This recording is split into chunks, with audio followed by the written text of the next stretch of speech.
Patayin sa firing squad ang mga nangungurakot sa gobyerno.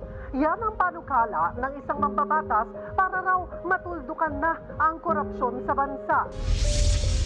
Simulat sa pulpa lamang ako'y magulo na. Sinasakop ako ng pilit ang tanong, ano ba aking magagawa upang ako'y layuan na?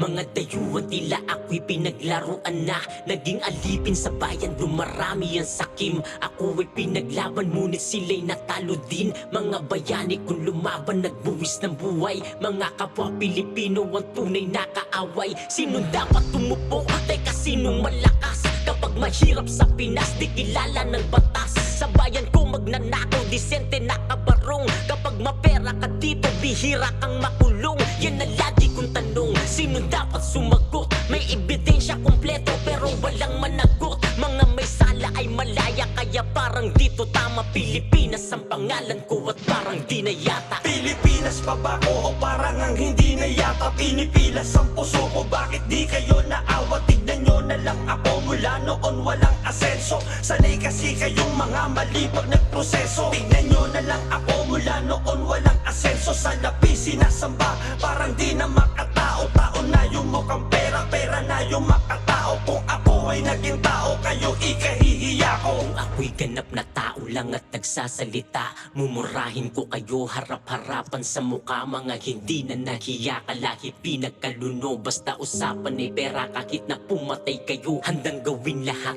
para lamang sa kapangyarihan. Sino bang ugat ng mga maling nakasanayan? Pilipino ka diba? Ikaw ako pati sila.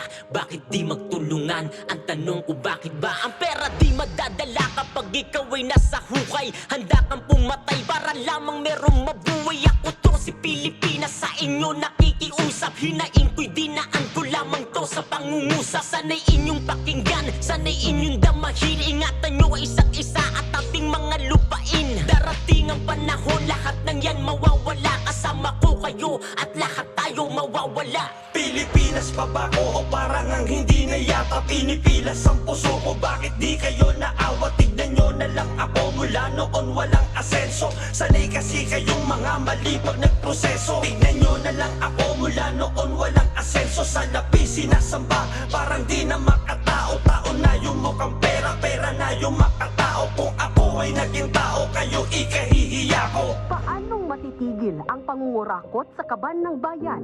Dapat daw matindi ang parusa riyan. Pero gaano katindi? Base sa inihaing panukala ngayon sa Kamara, gustong i-firing squad ang mga mapatutunayan ng Sandigan Bayan na sangkot sa graft and corruption, malversation of public funds at plunder. Kabilang dyan ang mga elected at appointed na opisyal ng gobyerno, pati ang pulis at sundalo.